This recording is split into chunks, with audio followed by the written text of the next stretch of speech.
Hello everyone. तो आज हम लोग एक बढ़िया सा मजेदार सा कॉन्सेप्ट सीखने वाले हैं। वो क्या होता है? वो होता है स्टॉप लॉस और डे हाई एंड डे लो का जो एक कॉन्सेप्ट होता है, जहाँ पे आमतौर पे लोग प्ले करते हैं in the direction of major trend करते हैं। हमारा जो ये लॉजिक है, ये काउंटर ट्रेंड का लॉजिक है।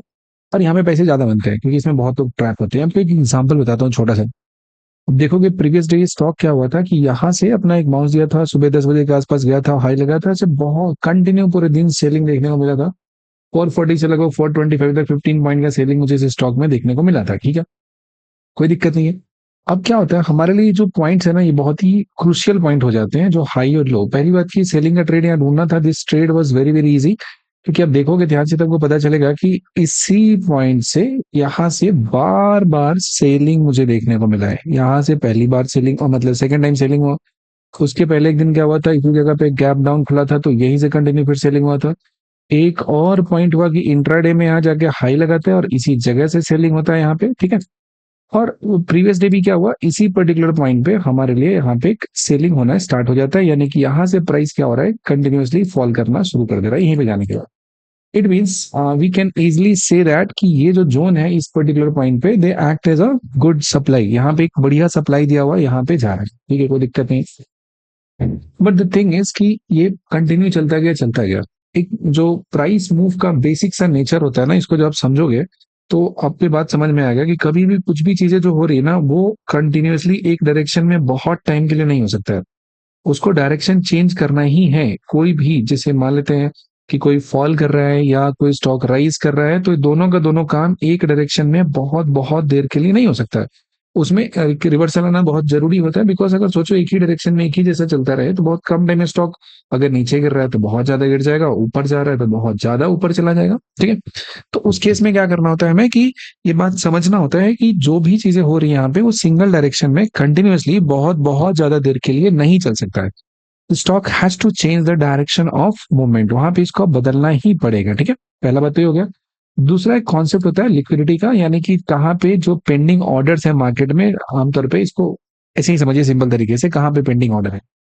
जैसे एग्जांपल के लिए समझेंगे कि प्राइस यहाँ से अगर बाउंस करा है, इस पर्टिकुलर जगह पे क्या है, बाउंस करा है, पहली बार बाउंस किया है, तो यहाँ पे क्या हुआ है कि जो नंबर ऑफ बायर्स होंगे, हो सकता है यहाँ पे कम होंगे, दो बायर्स यहाँ पे मान लेते हैं एग्जाम्पल की तरफ से।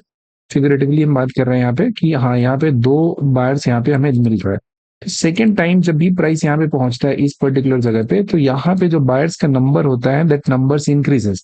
एंड द नंबर्स इंक्रीजेस, इसकी वजह से क्या हो जाता है देखने के लिए, जब ये नंबर्स यहाँ पे बढ़ जाते हैं, इंक्रीज हो जाते हैं, then you realise one simple thing कि इस बार जो आने वाला मूव होगा ना, they are more aggressive than the previous case. यहां से जो आने वाला मूव होगा, that move will be more aggressive, stronger than the earlier one. जो पहले मूव आया था उससे कहीं ये ज्यादा आपको एक एक इम्पैक्टफुल मूव यहाँ पे दिखाने की कोशिश करेगा। तो ये मूव है, इसमें एग्रेशन बहुत ज्यादा होता है। और आप देख सकते हो कि यहाँ से जो सेकंड टाइम जो मूव यहाँ पे आया था, वो मूव बहुत तगड़ा था और यहाँ पे चला गया था। ठीक है, ये बात समझ गए। तो जो डे कहीं पर भी जो एक रेंज बनता है ना, तो रेंज का जो हाई यानी अपर पोर्शन हुआ और रेंज का जो लो हुआ लोअर पोर्शन, यहाँ पे बहुत सारा पेंडिंग ऑर्डर होता है। अब क्या हुआ कि सम हाउ कल प्राइस यहाँ से नीचे की तरफ तोड़ता है, इस रेंज को एक बार दो बार, तीसरे अटेम्प्ट में तोड़ता है और नीचे की तरफ जाता है। ठीक है, कोई दिक्कत नहीं है। लेकिन हमने यहाँ पे एक छोटा सा बात ऑब्जर्व किया कि कल जो इसका मार्केट का जब क्लोजिंग हुआ था, स्टॉक जब बंद हो रहा था, तो उस समय 3:15 के आसपास लो ये लगाया था। एंड बैक टू बैक यहाँ पे दो टेल बार का फॉर्मेशन किया था। ये जो कैंडल है, इसमें भी लोअर साइड से बहुत स्ट्रॉन्ग रिजेक्शन है, और इस कैंडल में भी लोअर साइड से बहुत स्ट्रॉन्ग रिजेक्शन है, यानी कि दो रिजेक्शन दिया हुआ। ठीक है, कोई दिक्कत नहीं करना हमें। हमें क्या बात समझ में आया कि यहाँ पे एक हमें बढ़िया सा ट्रेड मिलने वाला है। आज डायरेक्शन नहीं क्लियर था, direction was not clear at all. तो इसमें आपने देखा कि जैसे मार्केट यहाँ पे ओपन होता है, तो ओपन होने के बाद यहाँ पे पहला ही कैंडल जो बनता है ना, इस कैंडल में आप देखोगे तो यहाँ पे बायर्स पहले बहुत एग्रेसिव तरीके से यहाँ पे ले गए प्राइस को। यानी कि इस चीज को आप देखकर सही से समझने की कोशिश करोगे, तब जब जस्ट इमेजिन कि ये कैंडल है, ये फॉर्म नहीं हुआ। The think about the time when this candle is under the process of formation. तो जब ये यहाँ पे खुला है इस पर्टिकुलर जगह पे, और यहाँ पे प्रोसेस ऑफ फॉर्मेशन होगा, तो उस वक्त ये जो कैंडल होगा कैसा दिख रहा होगा, एक कैंडल कंप्लीटली ग्रीन कैंडल आपको दिख रहा होगा कुछ इस तरीके का। टोटल ग्रीन, एकदम शानदार सा, मतलब will be, you will have very high conviction this point कि यहाँ पे जो हमारा मूव है वो बहुत शानदार तरीके का एक आने वाला है। तो बहुत ही ग्रीन था यहाँ पे जो कैंडल होगा, क्योंकि इतना बड़ा साइज का कैंडल था, और उसके बाद ये नीचे की तरफ आता है और यहाँ पे जाके क्लोज देता है। और तब जाके ऊपर में लॉन्ग अपर वीक कैंडल का फॉर्मेशन यहाँ पे हो जाता है। ठीक है, नो इशू। देखो, पैसा तभी बनता है when you wait for the right entry, when you wait for the right price. If you don't wait for the right price, तो आपको एक बढ़िया सा ट्रेड है वो मार्केट में देखने को नहीं मिलेगा। To get the best trade in the market, you have to wait for price to visit the right zone. एक सही जोन पे प्राइस आता है, उसके बाद आपको एक बढ़िया सा एंट्री मिलता है। बढ़िया सा एंट्री का क्या मतलब होता है? उसके स्टॉप लॉस का जो साइज होता है वो बहुत छोटा होता है, और स्टॉप लॉस का साइज छोटा होने की वजह से हमारा जो रिस्क फैक्टर होता है वो बहुत कम हो जाता है। और रिस्क फैक्टर जब कम हो जाता है तो व्हाट वी कैन एक्सपेक्ट कि हमारे रिस्क के अगेंस्ट जो हमारा रिवॉर्ड होगा वो रिवॉर्ड बहुत तगड़ा होगा। और जब भी हमें प्रॉफिट मिलेंगे वो बहुत शानदार मिलेंगे, और जो लॉसेस होंगे वो बहुत कम मिलेंगे। बहुत बहुत ही सिंपल से लॉजिक पे ये काम करता है। ठीक है, तो अभी क्या हुआ कि ये जो हमारा लो जोन था, ये जो एकदम बॉटम जोन था, ये बॉटम बाउंस इसको कहते हैं। आमतौर पे जो लोग लॉजिक लगाते हैं उसमें क्या होता है, वो होता है लो ब्रेक करने पे शॉर्ट करना और हाई निकालने पे लॉन्ग करना। ठीक है, बट ये जो सेटअप है वो इतना क्लीन है, इतना क्लियरली विजिबल है कि इसका जो एक्यूरेसी होता है कम हो जाता है। मार्केट तब तक मूव अच्छा नहीं देगा जब तक एक बढ़िया सा ट्रैप वहां पे क्रिएट नहीं करता है। तो इस पर्टिकुलर जगह पे आप देखोगे तो अच्छे से हमें बात समझ में आ रहा है कि कल यानी कि प्रीवियस डे जो इसका सेकंड हाफ में जो लो लगाया था, यहाँ पे एक अच्छा खासा बाइंग देखने को मिला था मुझे ऊपर की तरफ। प्राइस रिजेक्शन लेता, they you got a strong buying over here. ठीक है, बहुत बहुत ही बेहतरीन सा बाइंग हमें इस पर्टिकुलर जगह पे नजर आता है, क्योंकि बाइंग यहाँ पे बहुत बढ़िया सा हुआ था। और जब सेकेंड टाइम प्राइस इसी जोन पे पहुंचता है इस वाले हिस्से में, then we saw it exactly at 950। एक इम्पल्सिव मूव यहाँ से होता है इस पर्टिकुलर जगह से।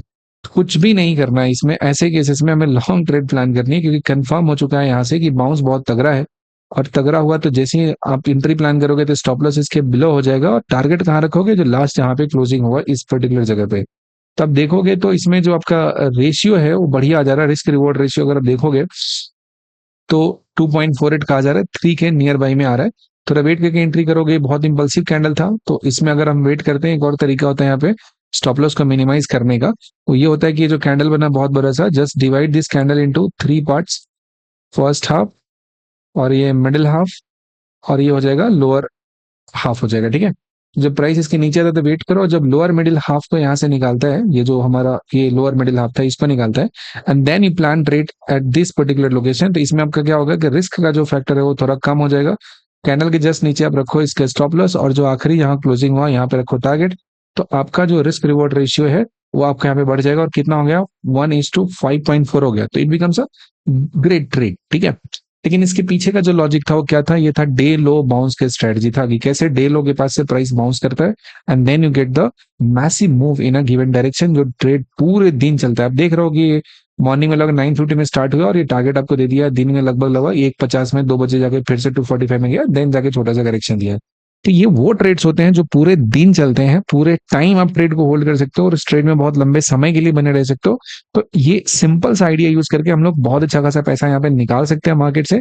बट पॉइंट ये होता है कि आप इसको कितने अच्छे तरीके से मार्केट में एग्जीक्यूट कर पाते हो। अगर एग्जीक्यूट करते हो इट्स परफेक्ट, एग्जीक्यूट नहीं कर पाते हो फिर आपको होगी वहां पे दिक्कत। बाकी पूरा कंटेंट कैसा लगा जरूर कमेंट में लिखकर बताइएगा, और अच्छे से ट्रेड कीजिए, प्रॉफिटेबल हो जाएंगे।